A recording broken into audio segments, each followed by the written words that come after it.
Hello, नमस्कार। मैं सुमित कुमार आप सभी का स्टडी जोश पे स्वागत करता हूँ। हम इतिहास की जो क्लास कर रहे हैं उसमें हम आगे पढ़ते हैं अभी आधुनिक भारत का इतिहास। तो इसमें जो बेसिकली ये जो है हम टोटल जो भी पीसीएस में आए हुए हैं कहीं पहले उनके सभी क्वेश्चन करेंगे, बट उससे पहले जो उससे रिलेटेड जो भी नोट्स है, जो कंसेप्ट है, पहले हम उसको पढ़ने, उसके बाद फिर हम क्वेश्चन करेंगे। ठीक है। तो ये हमारा आधुनिक भारतीय इतिहास का पहला चैप्टर है आज, यूरोपीय कंपनियों का आगमन।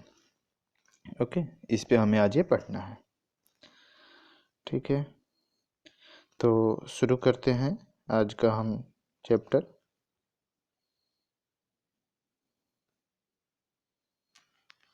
पहला जैसे नोट्स है इसके बारे में देखते हैं। ये जो है वास्को डी गामा गुजराती पथ प्रदर्शक अहमद इब्न मजीद की सहायता से भारत के पश्चिमी तट पर स्थित कालीकट पर जो है वो 20 मई 1498 को पहुंचा था। ठीक है, ये याद रखना है। कौन? Vasco D gamma. यहाँ पहुंच कर उसने भारत के नए समुद्री मार्ग की खोज की। अब ये लोग कहते हैं कि यहाँ भारत की खोज किसने की, तो ये चीज़ें वैसे सही नहीं है। इसका मतलब यह हुआ कि यूरोपीय से आने के लिए जो है समुद्री मार्ग की एक खोज इसने की थी 1498 में। ठीक है। कालीकट के उस टाइम जो राजा थे, उसके मीन शासक थे वहाँ पे, शासक जमोरिन थे। उन्होंने वास्को डी गामा का भव्य स्वागत किया और इससे जब वास्को डी गामा वहाँ पे आया तो भारत के जब आगमन हुआ तो पुर्तगालियों और भारत के मध्य व्यापार के एक नए युग का शुभारंभ हुआ। ठीक है। वास्को डी गामा ने काली मिर्च के व्यापार से 60 गुना अधिक मुनाफा कमाया। उन्होंने बेसिकली पता होगा कि यहाँ पे मसालों के लिए जो ज़्यादा फेमस था, तो उन्होंने मसाला लेकर जाते थे यहाँ से कम दाम पे खरीद के वहाँ ज़्यादा दाम पे जो है यूरोप में बेचते थे, उसे उन्होंने 60 गुना से भी ज़्यादा प्रॉफिट कमाया, मुनाफा कमाया, जिससे अन्य पुर्तगाली व्यापारियों को भी प्रोत्साहन मिला। जो दूसरे जो व्यवसायी थे, बिजनेसमैन थे, उनको भी प्रोत्साहन मिला। तो 1505 ईस्वी में फ्रांसिस्को डा अल्मीडा भारत में प्रथम पुर्तगाली वायसराय एवं गवर्नर बन के आया। तो ये हमें बहुत ही महत्वपूर्ण है, इसको याद रखना है। फ्रांसिस्को डा अल्मीडा कब आया? 1505 में प्रथम पुर्तगाली वायसराय और गवर्नर बन के। इसने जो है बेसिकली क्या है, इन्होंने नीति अपनाई, ब्लू वाटर पॉलिसी, अर्थात नीले जल की नीति। तो इसका मतलब ये था कि इन्होंने हिंद महासागर में अपना प्रभुत्व स्थापित करने की कोशिश की। उसके लिए इन्होंने अल्मीडा के बाद फ्रांसिस्को द अल्बुबर्ग 1509 में मीन्स 4 साल के बाद गवर्नर बन के आया। 1510 में उसने बीजापुर के शासक यूसुफ आदिल शाह से गोवा को छीनकर अपने अधिकार में कर लिया। तब से जो है स्वतंत्रता के बाद तक उसी के पास ही था। तो ये भी क्वेश्चन बार बार पूछा जाता है कि बीजापुर के शासक से जो है गोवा किसने छीना था, तो फ्रांसिस्को द अल्बुबर्ग। उस टाइम बीजापुर के शासक कौन थे? तो यूसुफ आदिल शाह। ठीक है, ये भी हमें ध्यान रखना है। तो अगर ये बोला जाए कि भारत में पुर्तगाली शक्ति का वास्तविक संस्थापक जो है किसको माना जाता है, तो वो माना जाता है फ्रांसिस्को द अल्बुबर्ग को। ठीक है।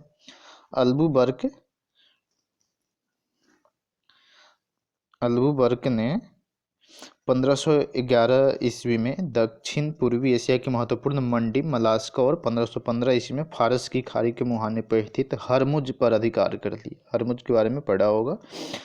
फिर उसके बाद आता है निनोडा कुन्हा, मीन्स अल्बुबर्ग के बाद निनोडा कुन्हा आता है। 1529 से 1538 तक गवर्नर रहता है।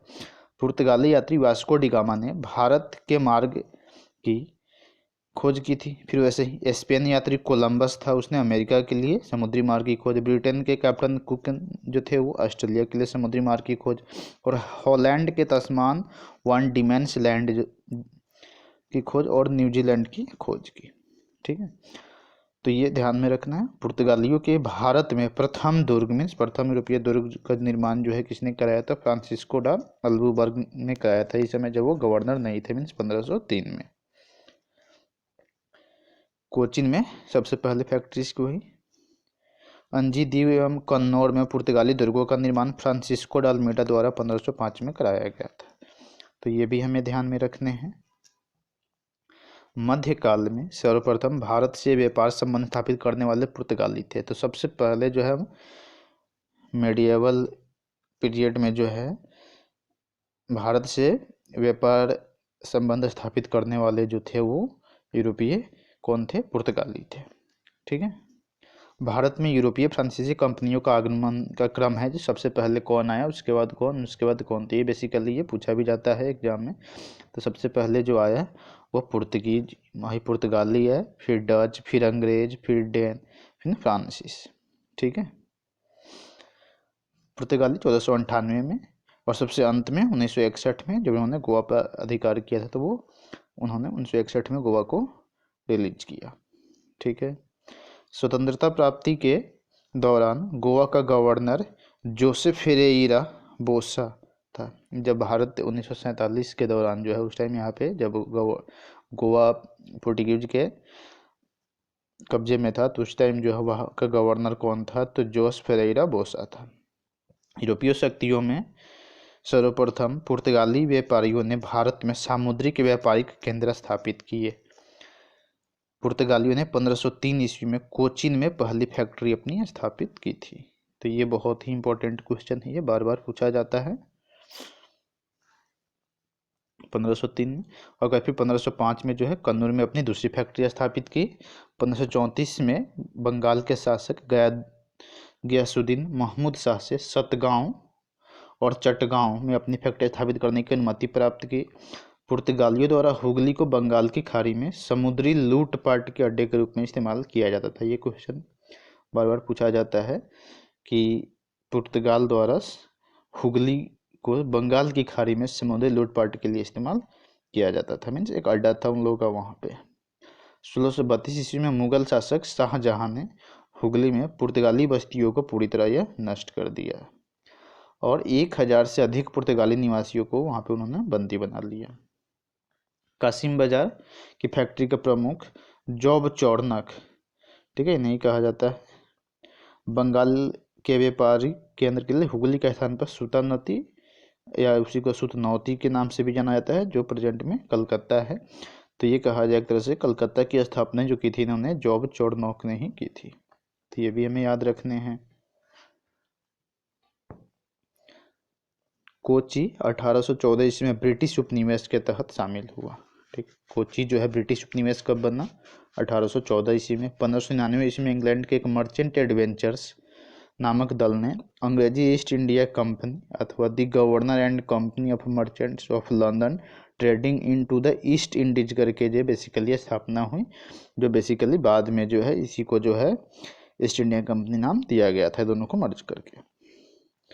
तो ये बेसिकली हुआ था 31 दिसंबर को। ऐसे 1600 ईस्वी में ब्रिटेन की महारानी एलिजाबेथ प्रथम ने इसे पूर्व के साथ व्यापार हेतु 15 वर्षों के लिए अधिकार पत्र ही जो है इस कंपनी को दिया था।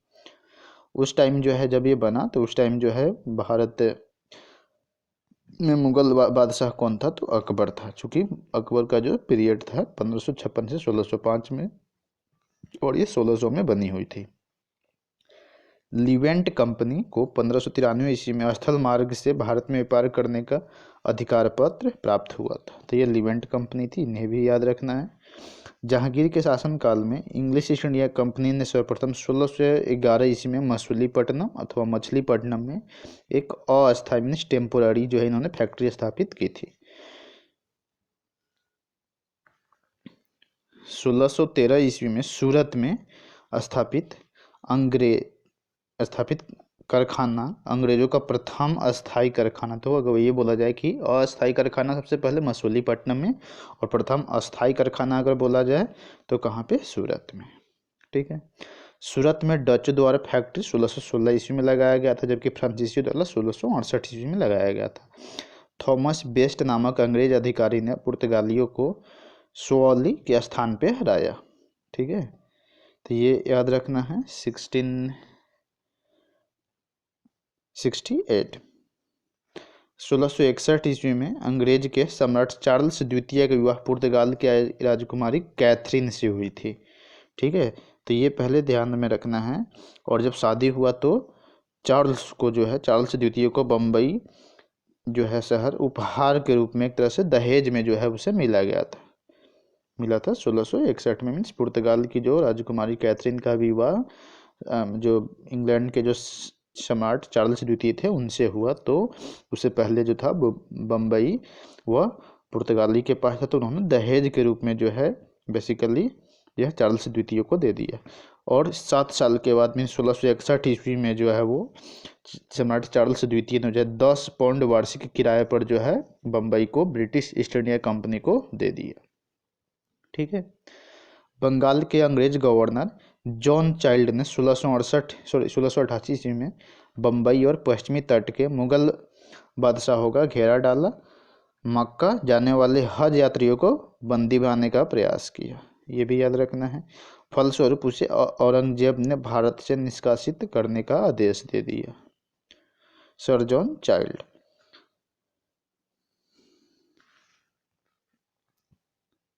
कर्नाटक का प्रथम युद्ध 1746 से 48 के बीच हुआ है। ऑस्ट्रिया के उत्तराधिकारी युद्ध जो 1740 ईस्वी में हुआ था का विस्तार मात्र था, मीन्स उसी के वजह से बेसिकली ये हुआ था।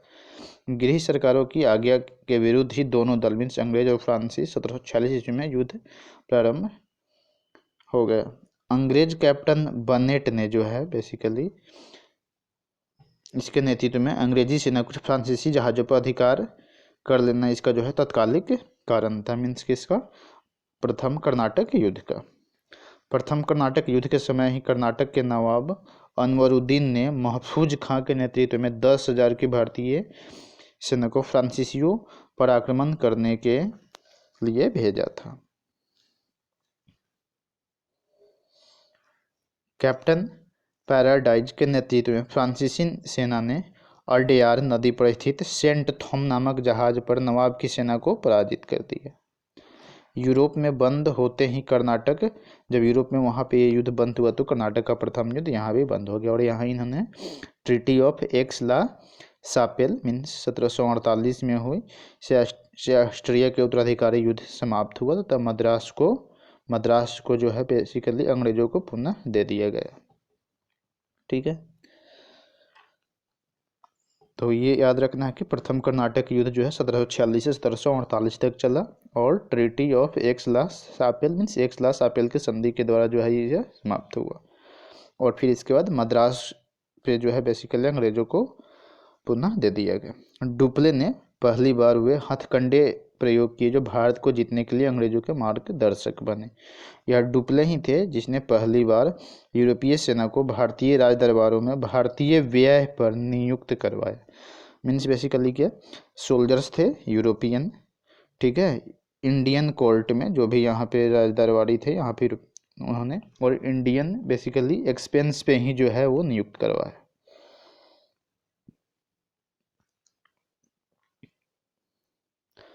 लुई 14वें के मंत्री कॉलबर्ट द्वारा 1664 ईस्वी में फ्रेंच ईस्ट इंडिया कंपनी की स्थापना हुई, जिसे कंपनी देश इंडेस ओरिएंटल्स कहा गया। Means French east India company का नाम जो है बेसिकली दे दिया जाए तो क्या, कंपनी देश इंडेस ओरिएंटल्स है। फ्रांसीसी कंपनी का निर्माण राज्य द्वारा हुआ और राज्य ही इसका सारा खर्च देता था। 1667 ईस्वी में फ्रांसिस कैरो के नेतृत्व में एक अभियान दल भारत के लिए रवाना हुआ, जिसे 1668 ईस्वी में सूरत में अपने पहले व्यापारिक कारखाने की स्थापना की। तो ये भी याद रखना है कि फ्रांस की जो है पहली कंपनी 1668 ईस्वी में सूरत में स्थापित हुई।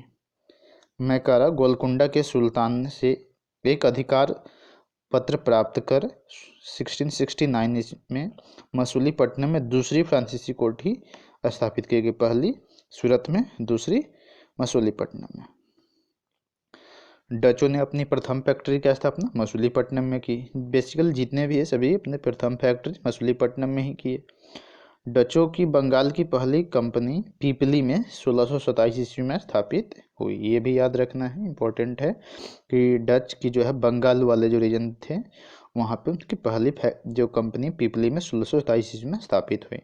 इसके कुछ ही दिनों बाद डच पीपली से बालासोर चले गए, परंतु बंगाल में डचों का व्यापार सही ढंग से 1653 ईस्वी में जाकर शुरू हुआ। मीन्स कंपनी स्थापना होने के जो है 26 साल बाद लगभग, कब, जब उन्होंने चिनसुरा में अपनी कंपनी स्थापित की। चिनसुरा के डच किले को जो है बेसिकली वह गुस्तावुस फोर्ट के नाम से जाना जाता है।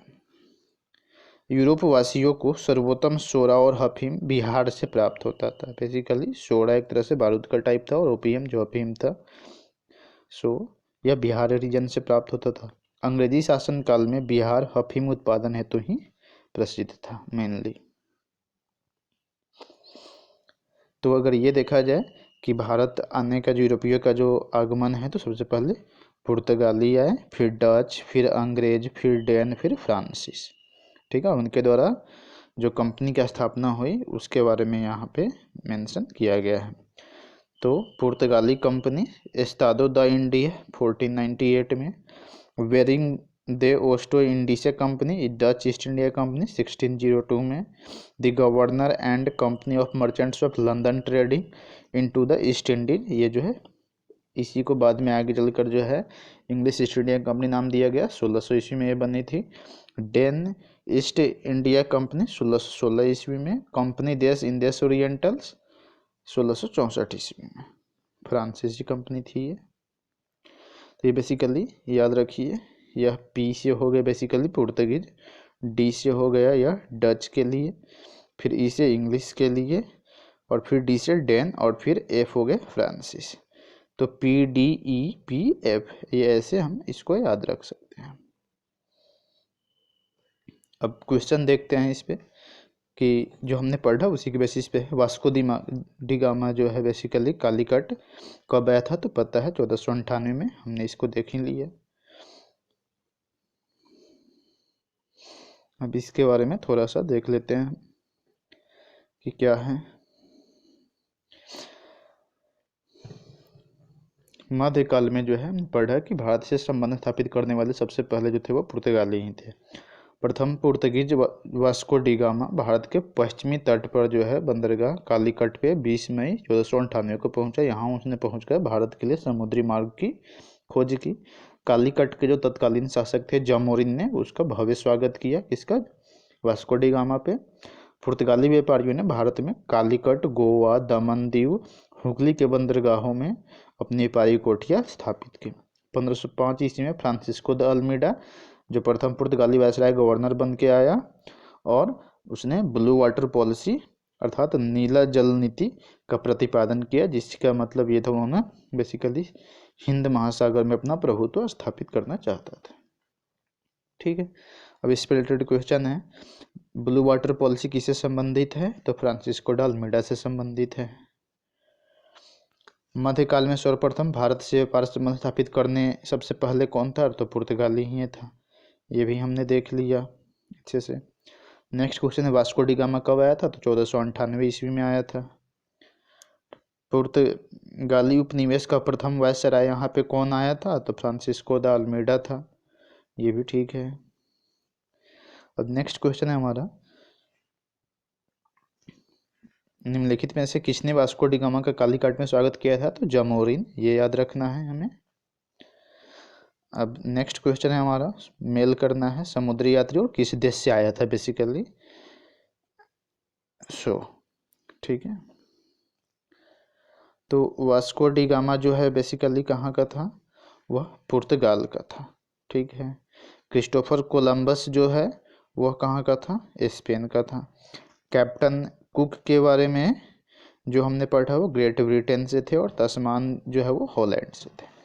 तो पुर्तगाली जो है वह यात्री वास्को डी गामा ने भारत की खोज की। स्पेनी यात्री कोलंबस जो था वह स्पेन का था, उसने अमेरिका की खोज की। कैप्टन ब्रिटेन के जो कैप्टन कुक ने ऑस्ट्रेलिया की खोज की। तो हॉलैंड के तस्मान ने वन डिमन्स लैंड मीन्स वर्तमान में तस्मानिया और न्यूजीलैंड जो है उसकी खोज की थी। भारत में पुर्तगाली शक्ति का वास्तविक संस्थापक किसको कहा जाता है तो अल्बुबर्ग को कहा जाता है, जो जिसका कार्यकाल जो था यहाँ पे 1509 से 1515 तक था। इसने बेसिकली 1510 ईस्वी में बीजापुर के आदिल शाही सुल्तान से गोवा को जीतना जो है इसकी सबसे पहली उपलब्धि थी।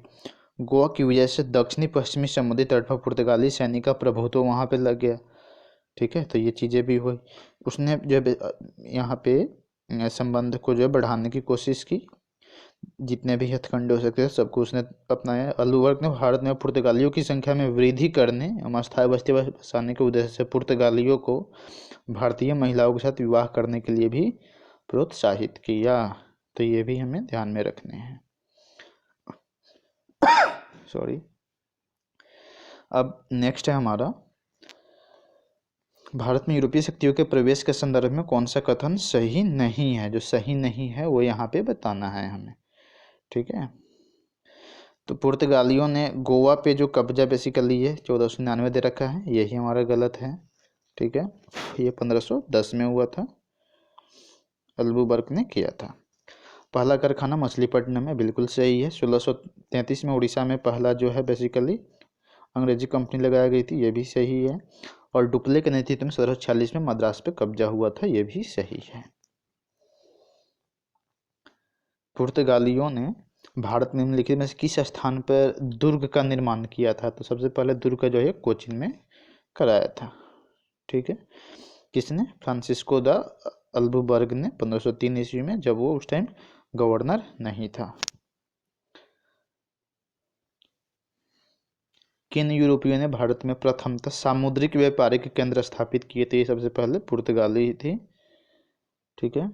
उन्हें 1500 पुर्तगाली वायसराय फ्रांसिस्को द अल्मेडा में 1509 ईस्वी में द्वीप पर अधिकार कर लिया। द्वीप अधिकार के साथ ही पुर्तगाली हिंद महासागर में सबसे अधिक शक्तिशाली हो गए थे, ठीक है। इन्होंने ब्लू वाटर पॉलिसी इसी के पर्पज से लाया था। अब चूंकि ये क्यों उन्होंने बेसिकली सामुद्रिक मार्ग पे अपना एकाधिकार स्थापित किया, तो होने से जो एकाधिपत्य स्थापित कर लिया और यहाँ से गुजरने वाले जो भी जहाज होते थे उससे वो टैक्स मीन्स कर वसूली किया करते थे। इसके लिए बंगाल की फैक्ट्रियों में एक जो पुर्तगाली द्वारा स्थापित की गई थी वो कहाँ पे थी? हुगली थी। ये हमने देखा ऑलरेडी पहले। किसने? देख लेते हैं। निनोडा कुन्हा 1529 से 1538 तक था, ने मद्रास के निकट सेंथामी और बंगाल में हुगली में पुर्तगाली बस्तियां स्थापित की। 1534 में पुर्तगालियों ने बंगाल के शासक गयासुद्दीन महमूद शाह से सतगांव और चटगांव में फैक्ट्री स्थापित करने की अनुमति प्राप्त की। इसके बाद जो है बेसिकली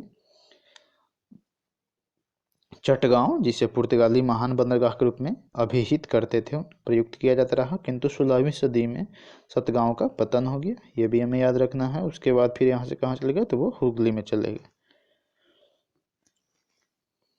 श्रीरामपुर डेनिश का प्रमुख केंद्र था।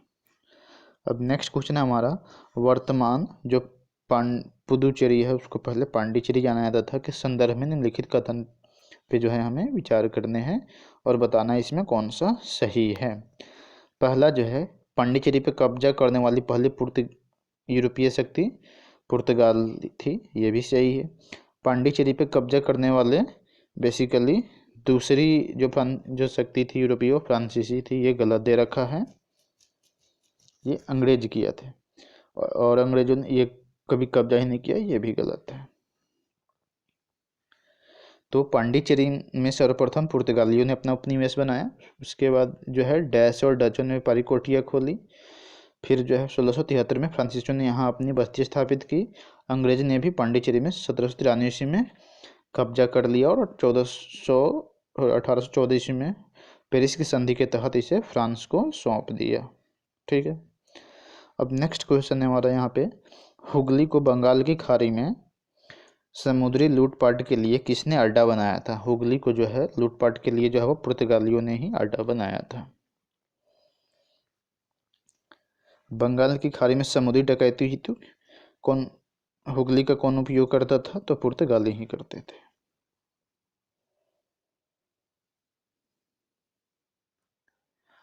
कोलकाता शहर का संस्थापक अगर कहा जाए तो जॉब चौर्नक, हमने पहले ही पढ़ा कि जॉब चौर्नक को माना जाता है। कासिम बाजार की फैक्ट्री का प्रमुख जो था वो जॉब चौर्नक था।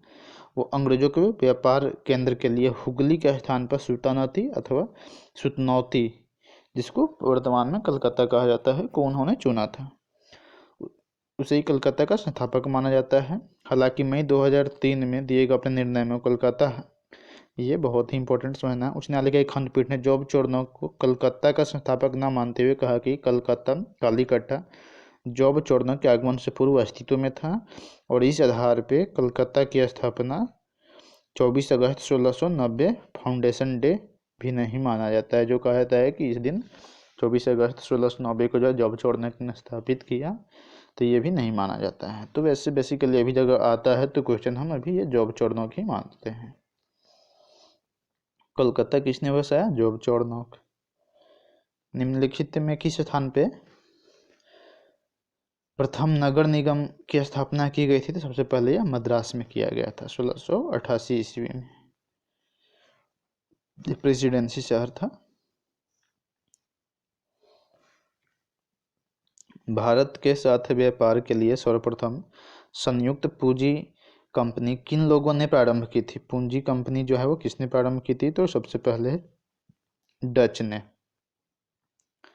ठीक है, भारत के व्यापार के लिए सर्वप्रथम संयुक्त पूंजी कंपनी 1599 ईस्वी में लंदन स्थित अंग्रेजी East India company the governor and company of merchants of London trading into the east थी। इसके बाद 1602 ईस्वी में हॉलैंड डच, चूंकि यहाँ पे इंग्लिश नहीं है तो इसके वजह से फिर हम लोग यहाँ पे डच आंसर दिए हैं।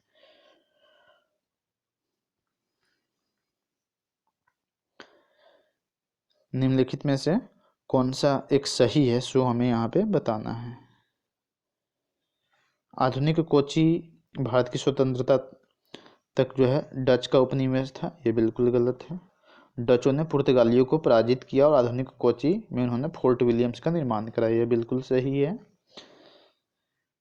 ठीक है, आधुनिक कोची पहले डच उपनिवेश था, बाद में पुर्तगालियों का अधिकार हो गया, ये भी गलत है। सबसे पहले वहाँ पे वही हुआ कि कोची में फोर्ट विलियम का निर्माण कराया गया। किसने? डचों ने कराया, पुर्तगालियों को पराजित करके।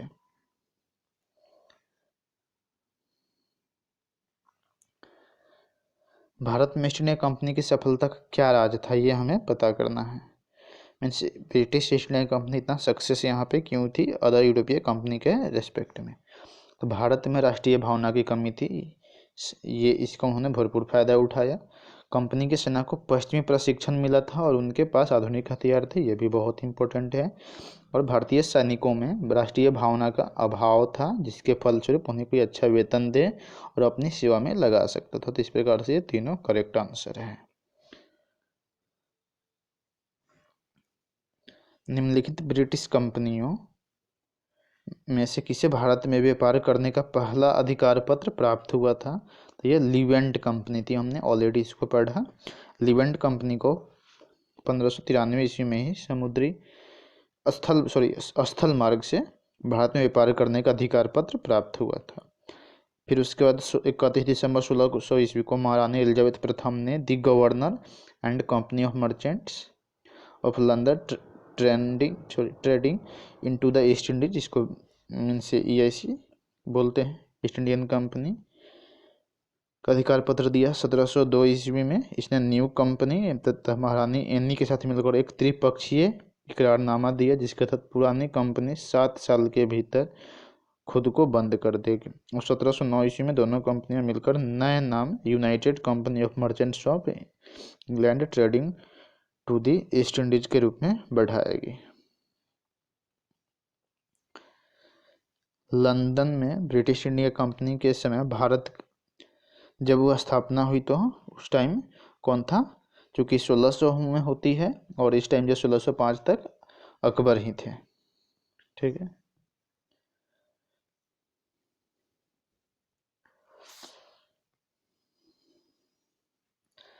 अब है हमारा नेक्स्ट क्वेश्चन कि किस मुगल सम्राट के काल में इंग्लिश ईस्ट इंडिया कंपनी ने भारत में सर्वप्रथम कारखाना स्थापित किया? तो भारत में जो स्थापना हुई थी कारखाना, सबसे पहले वो अस्थायी था 1611 ईस्वी में मसूलीपट्टनम में, और इस टाइम जो है बेसिकली जहांगीर थे। ठीक है, और अस्थायी जो कारखाना सूरत में हुई थी 1613 में। 1613 में अंग्रेजों ने अपनी पहली फैक्ट्री कहाँ पे स्थापित की थी? तो सूरत में हुआ था। अब इसका भी बेसिकली ये है कि पहले जो है 1608 ईस्वी में ही कैप्टन विलियम हॉकिंस सूरत से मुगल दरबार जहांगीर के दरबार में जब 1608 में पहुंचे, किंतु सूरत में फैक्ट्री की स्थापना की अनुमति इन्हें नहीं मिल पाई। फिर उसके बाद बेसिकली क्या कहा, पुर्तगालियों के जब विरोध के बावजूद 1611 ईस्वी में कैप्टन मिडल्टन ने सूरत के समीप स्वली पहुंचे और मुगल गवर्नर से वहां व्यापार करने की अनुमति पाने में सफल हो गए। कैप्टन थॉमस बेस्ट, ये बहुत याद रखना है, थॉमस बेस्ट के द्वारा सूरत के बंदरगाह की विजय ने पुर्तगाली के अधिकार की निरंतरता को भंग कर, उसके पहले केवल पुर्तगाली ही थे यहाँ पे। उस तदुपरांत अंग्रेज ने सूरत में 1613 ईस्वी में अपनी अस्थायी फैक्ट्री स्थापित की यहाँ पे, और उसके बाद ही जो है अलग अलग शहर में जैसे अहमदाबाद, बुरहानपुर, अजमेर, आगरा, ये सब जगह फैलाई उन्होंने अपनी फैक्ट्री। अब यहाँ पे है 17वीं ईस्ट इंडिया इंग्लिश कंपनी कारखाना से संबंधित बताना है, कहाँ पे थे। तो ये जो है बेसिकली केवल भरूच, ठीक है। एक्सप्लेनेशन देख लेते हैं। 17वीं शताब्दी के पहले चतुर्थांश में 1625 ईस्वी में अच्छा तक ईस्ट इंडिया कंपनी ने सूरत, भरूच, बुरहानपुर, अहमदाबाद, आगरा में अपने कारखाने स्थापित कर दिए थे। ईस्ट इंडिया कंपनी की प्रथम फैक्ट्री कहाँ स्थापित हुई थी? तो सूरत में हुई थी। कब? 1613 में। और प्रथम अस्थायी मसूलीपट्टनम में, इससे 2 साल पहले में 1611 ईस्वी में। निम्नलिखित में से किस अंग्रेज अधिकारी ने पुर्तगाली को स्वावली के स्थान पे हराया था? तो बेसिकली ये थॉमस बेस्ट ने हराया था पुर्तगाली। अब ये कहा जाए कि स्वावली के पे जो है मीन्स ब्रिटिश और पोर्टुगीज का जो वॉर हुआ था। निम्नलिखित यूरोपीय व्यापारिक कंपनियों में से किसने सूरत में सर्वप्रथम अपना कारखाना स्थापित किया? तो सबसे पहले अंग्रेजों ने 1613 ईस्वी में, ठीक है। फिर जो है बेसिकली उसके बाद 1613 में जहांगीर ने अंग्रेजों को सूरत में अस्थायी कारखाना स्थापित करने की अनुमति दी थी। और सूरत में डच द्वारा जो एक फैक्ट्री 1616 में, फ्रांसीसी द्वारा 1668 में स्थापना की गई। याद रखना है ये मीन्स सूरत में अस्थायी कारखाना जो है फैक्ट्री सबसे पहले अंग्रेज ने लगाई 1613 में, उसके बाद डच 1616 में और फ्रांसीसी 1668 ईस्वी में। 1613 ईस्वी में अंग्रेजी ईस्ट इंडिया कंपनी को एक कहाँ कारखाना व्यापार अनुमति मिली? तो ये सूरत में।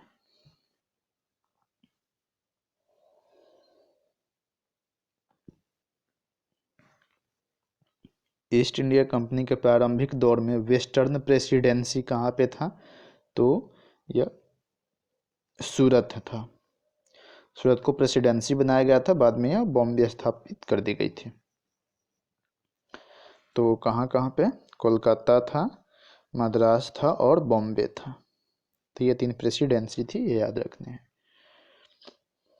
ब्रिटिश इंडिया कंपनी ने बम्बई किससे लिया था? तो हमने पहले पता था कि 1661 ईस्वी में जो है वो सम्राट चार्ल्स द्वितीय का विवाह हुआ था कैथरीन से, जो पुर्तगाली राजकुमारी थी। तो उन्होंने दहेज में जो है बेसिकली दिए हुआ था। और फिर जो सम्राट ने जो है 7 साल बाद में 1668 ईस्वी में वेस्ट इंडिया कंपनी को जो है 10 पाउंड वार्षिक किराए पे दे दिया। निम्नलिखित में से किस वर्ष प्रयागराज उत्तर प्रदेश में है, इलाहाबाद जिसको पहले बोलते थे, कि किले पर अंग्रेजों का अधिकार कब हुआ था? तो 1797 ईस्वी में हुआ था ये। आरोज में 2021 में क्वेश्चन पूछा गया था, ठीक है। तो अवध का जो नवाब सादत अली ने जो है 1797 में प्रयागराज का किला अंग्रेजों को सौंप दिया था। नेक्स्ट क्वेश्चन है हमारा, ईस्ट इंडिया कंपनी ने किस अंग्रेज गवर्नर को औरंगजेब द्वारा भारत से निष्कासित करवाया? तो सर जॉन चाइल्ड, ये हमें याद रखना है।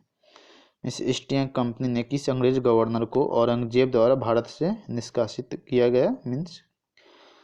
तो ये जो है सर जॉन चाइल्ड ने 1688 ईस्वी में बम्बई और पश्चिमी समुद्र तट के मुगल बादशाहों को घेर डाला था और मक्का जाने वाले हज यात्रियों को बंदी बनाने का प्रयास किया था। इसलिए औरंगजेब ने भारत से निष्कासित करने का आदेश दिया था। मुगल शासकों और औरंगजेब के सामने उसे विवश होना पड़ा, अंततः उसे माफी मांगनी पड़ी थी। तो किसको?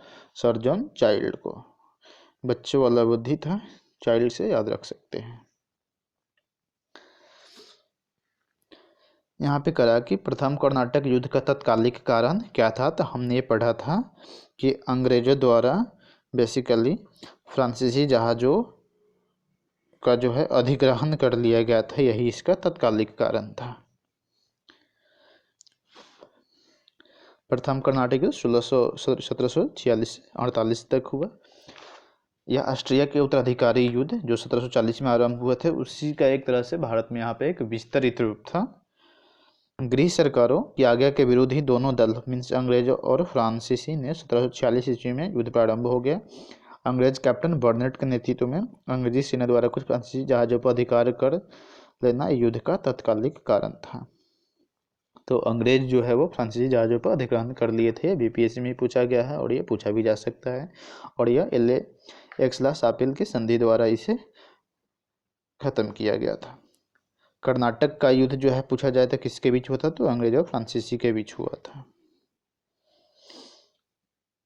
अब नेक्स्ट क्वेश्चन है हमारा यहाँ पे कह रहा, बेसिकली ये जो युद्ध हुए थे उनको मैचिंग करना है कि वो उसमें क्या रिजल्ट रहे। प्रथम कर्नाटक युद्ध जो है बेसिकली यह एक्स-ला-शापिल की संधि के द्वारा समाप्त हुआ था। ठीक है, नेक्स्ट जो है हमारा तृतीय कर्नाटक युद्ध जो है बेसिकली वह पेरिस की संधि के तहत समाप्त हुआ था। द्वितीय कर्नाटक युद्ध जो है वह अनिर्णायक रह गया था। प्रथम मैसूर युद्ध में जो है ब्रिटिश की हार हुई थी जब हैदर अली के नेतृत्व में। अब यहाँ पे जो है बेसिकली एक बताना है कि कौन सा सही सुमेलित नहीं है। ठीक है, तो ये हम समझ लेते हैं कि प्रथम तो 1746 से 48 के बीच में हुआ था। दूसरा जो है ये बेसिकली गलत दे रखा है। तीसरा जो है 1758 से 63 तक चला था। और चौथा जो है बेसिकली 1700 पानीपत का, सॉरी यहाँ पे पानीपत का 1761 ईस्वी में अहमद शाह अब्दाली और मराठों के बीच हुआ था। एक मिनट, ठीक है। प्रथम युद्ध 1746 से 48 के बीच में, कर्नाटक का द्वितीय युद्ध 1749 से 54 तक जो चला हुआ था ये, और तीसरा युद्ध 1758 से 63, और पानीपत का तीसरा युद्ध 1761 ईस्वी में हुआ था। तो यहाँ पे टोटल 3 जो है बेसिकली कर्नाटक युद्ध का उल्लेख है। निम्नलिखित में से कौन सा प्रथम यूरोपीय व्यक्ति था जिसने भू क्षेत्र अर्जित करने के उद्देश्य से भारतीय राजाओं के झगड़ों में भाग लेने की नीति लाई? तो यह डुप्ले था। डुप्ले वो जो है पहली बार वो हथकंडे अपनाए जो भारत को जीतने के लिए अंग्रेजों के मार्गदर्शक बने। हमने पहले भी बना देखे। डुप्ले प्रथम यूरोपियन था जिसने मतलब यहाँ जो राजा थे उनके बीच जो आपसी मतभेद था उसमें जो है बेसिकली वो भाग लेना शुरू किया। ठीक है,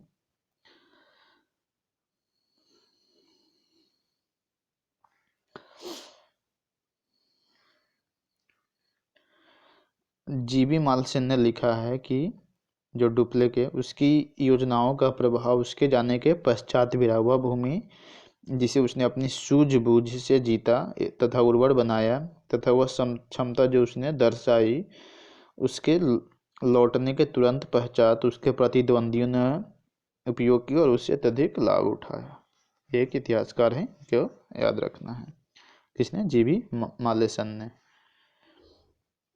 भारत में फ्रांसीसियों ने अपना पहला कारखाना जो है कहाँ लगाया था? तो ये सूरत में लगाया था। और कब? बेसिकली कहा जाए तो 1668 ईस्वी में। ठीक है, इनकी जो कंपनी थी कंपनी देश इंडेस ओरिएंटल्स कहा जाता था।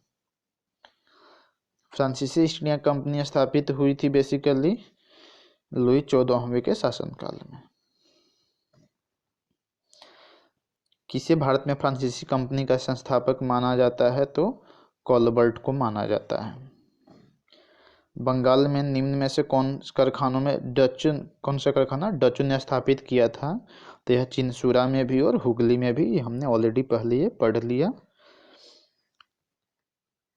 डचों की बंगाल में पहली कंपनी पीपली में हुई थी। बंगाल में 1627 ईस्वी में। कुछ ही टाइम के बाद पीपली ने बालासोर चले गए। फिर बंगाल में डच ने 1635 ईस्वी से प्रारंभ कर 1656 के बीच कुछ समय तक हुगली में फैक्ट्री का संचालन किया।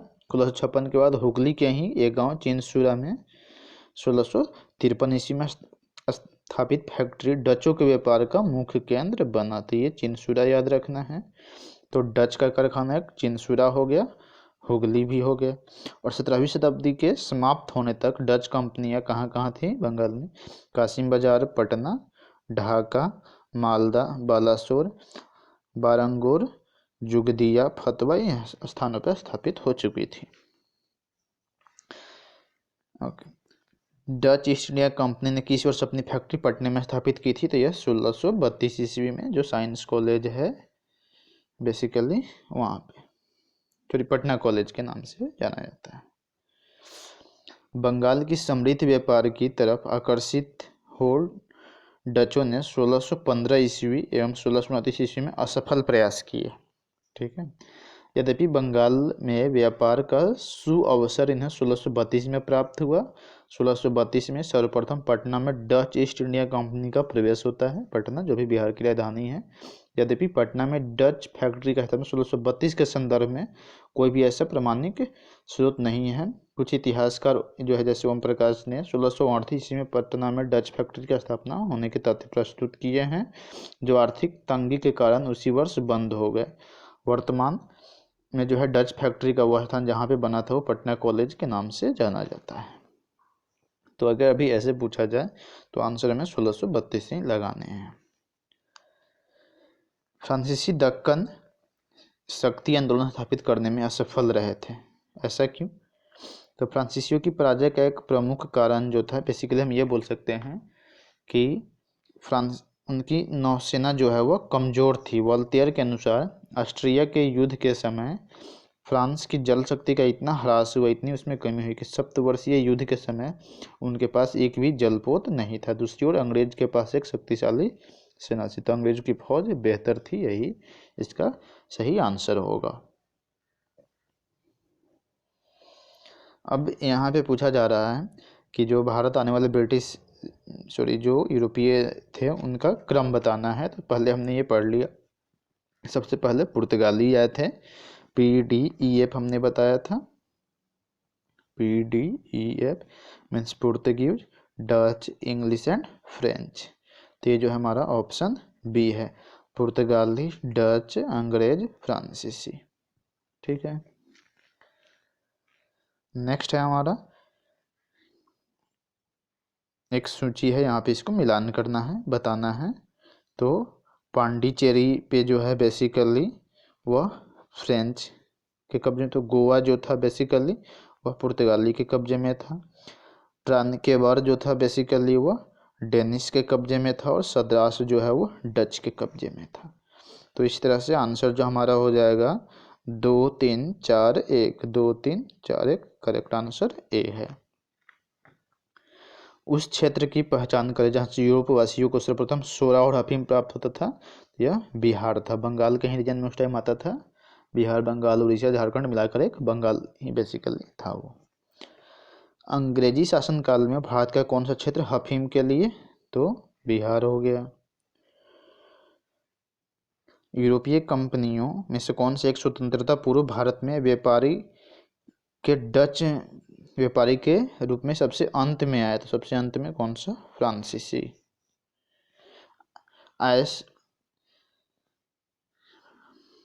सबसे अंत में कौन सा आया? तो PDEF फ्रांसीसी आए थे। ठीक है। निम्नलिखित में से किस स्थान पर डचों ने अपने व्यापारिक अड्डे स्थापित किए थे? कहाँ कहाँ पे? तो ये बेसिकली नागापट्टनम, चिनसुरा, मसूलीपट्टनम, सूरत, भरूच, आगरा, कोची, अहमदाबाद, पटना, ये सभी जगह। तो करेक्ट आंसर हो जाएगा उपयुक्त सभी। अब यहाँ पे निम्नलिखित पर विचार करना है, और फिर जो अंग्रेजों की भारत को क्या देन थी, मीन्स उनसे क्या भारत में कुछ पॉजिटिव हुआ, वो बताने हैं। तो मृदा के स्वरूप एवं तथा उपज के गुणों के आधार पर भूमि राजस्व का मूल्यांकन, युद्ध में चलती फिरती तोपों का उपयोग, तंबाकू और लाल मिर्च की खेती, तो अंग्रेजों की भारत की देन इसमें से कोई भी नहीं थी। मृदा के स्वरूप तथा उपज के गुणों पर आधार पर भूमि राजस्व का मूल्यांकन अंग्रेजों से पूर्व शेरशाह सूरी और अकबर के द्वारा स्थापित यह किया जा चुका था ऑलरेडी। तंबाकू और लाल मिर्च की खेती जो थी यह अंग्रेजों की नहीं बल्कि पुर्तगालियों की देन थी। चलती फिरती तोपों का प्रचलन जो है मुगल काल में ही हो गया था। ठीक है। अकबर के आयुध निर्माण कारखाने में तमाम प्रकार की छोटी बड़ी तोपें तैयार की जाती थी। और इस प्रकार हम बोल सकते हैं कि भारत में अंग्रेजों की इनमें से जो दिए गए विकल्प उसमें से कुछ भी नहीं दिया गया था। किसने ईस्ट इंडिया कंपनी के बारे में यह टिप्पणी की थी कि कंपनी एक असंगति है परंतु यह उस व्यवस्था का भाग है जहां सब कुछ असंगत है। तो ये बेसिकली टीबी मैकाले ने बताया था। किसने बताया ये सब कुछ असंगत है कंपनी को लेकर? तो टीबी मैकाले ने।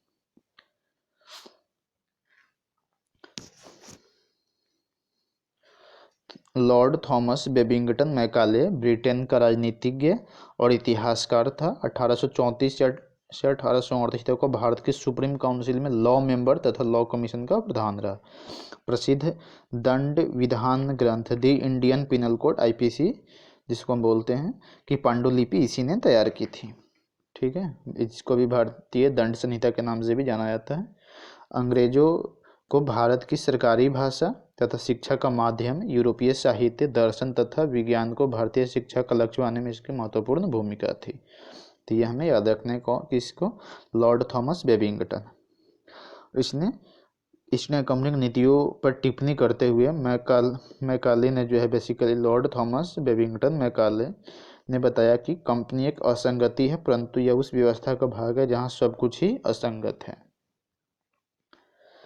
तो अब नेक्स्ट देखते हैं करा एक्स-ला-शापेल की जो संधि हुई थी 1748 में उसके बारे में कौन सा सही है? तो इससे कर्नाटक का प्रथम युद्ध समाप्त हुआ था, बिल्कुल सही है। अंग्रेजों को मद्रास पुनः प्राप्त हो गए थे, ये भी सही, हमने पढ़ा है ऑलरेडी। तो ये दोनों के दोनों कथन सही है। यहाँ पे एक्स-ला-शापेल की संधि 1748 ईस्वी में ऑस्ट्रिया के उत्तराधिकार का युद्ध समाप्त हो गई। ये संधि हुई तो ऑस्ट्रिया के उत्तराधिकार का युद्ध जो चल रहा था वहाँ पे वो भी समाप्त हो गया। यूरोप का युद्ध बंद होते ही कर्नाटक का प्रथम युद्ध भी समाप्त हो गया तथा मद्रास अंग्रेजों को पुनः प्राप्त हो गया। अब कह रहा भारत में अंग्रेजों की सफलता और फ्रांसीसियों की असफलता के बारे में हमने ऑलरेडी ये पढ़ा है कि अंग्रेजों को बंगाल विजय से अपार धन एवं जनशक्ति मिला, ये भी सही है। अंग्रेजों की बेहतर नौसैनिक ताकत थी, ये भी सही है। अंग्रेजों की बेहतर नौसैनिक ताकत, बंगाल पर नियंत्रण से अपार धन किसान की जो प्राप्ति थी, जो कंपनी की विभिन्न इकाइयों में समन्वय, योग्य नेतृत्व थे, ये सभी थे बेसिकली। ठीक है। तो उम्मीद करते हैं ये सेशन आपको पसंद आया हो। इसका नेक्स्ट पार्ट जो है हम अब नेक्स्ट वीडियो में पढ़ेंगे, ईस्ट इंडिया कंपनी और बंगाल के नवाब। Thank you.